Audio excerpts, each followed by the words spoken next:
حضرت سلطان محمود غزنوی رحمۃ اللہ علیہ کے پاس ایران کا بادشاہ اپنے سفیر کے ساتھ ملاقات کے لیے آیا ہوا تھا۔ دن سارا سلطنت کے امور پر تبادلہ خیال میں گزر گیا۔ رات کے کھانے کے بعد ایرانی بادشاہ اور سفیر کو مہمان خانے میں آرام کرنے کی غرض سے بھیج دیا گیا۔ سلطان محمود غزنوی رحمۃ اللہ علیہ خود بھی مہمان خانے میں ہی ایک الگ خیمہ نما کمرے میں ٹھہرے تاکہ مہمانداری میں کوئی کمی نہ رہ جائے۔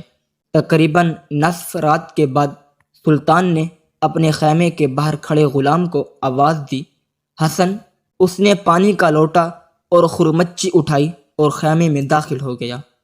ایرانی بادشاہ بڑی حیرت سے اپنے خیمے کے پردے سے یہ منظر دیکھ رہا تھا اور ساتھ ہی ساتھ سلطان محمود غزنوی رحمۃ اللہ علیہ کے غلام حسن کا باہر آنے کا منتظر بھی تھا۔ جیسے کوئی سوال اس کو بے چین کیے ہوئے تھا۔ جیسے ہی حسن سلطان کے خیمے سے باہر نکلا، ایرانی بادشاہ نے اسے بلایا اور پوچھا، جب سلطان نے تمہیں آواز دی حسن، تو تمہارا حق تھا پہلے پوچھتے، جی کیا حکم ہے آقا؟ تم بنا پوچھے ہی پانی کا لوٹا اور خرمچی لے کر سلطان کے خیمے میں چلے گئے۔ ہو سکتا ہے سلطان کو کسی اور چیز کی طلب ہو۔ حسن مسکرایا اور ایرانی بادشاہ کو جواب دیتے ہوئے بولا، حضور، میرا مکمل نام محمد حسن ہے اور میرا سلطان ہمیشہ باوضو رہتا ہے، اور جب اس کا وضو نہ ہو تبھی مجھے حسن کہہ کر پکارتا ہے، اور میں سمجھ جاتا ہوں اب سلطان کو وضو کی حاجت ہے، جو انہوں نے اسم محمد صلی اللہ علیہ وسلم اپنی زبان سے ادا نہیں کیا۔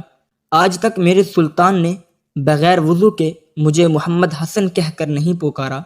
اللہ اکبر! یہ تھے وہ ہمارے اسلامی تاریخ کے ہیروز جن کے دلوں میں عشق مصطفیٰ کا ٹھاٹھے مارتا سمندر تھا، اور کافر مشرک ان کا نام سن کر کانپتے تھے۔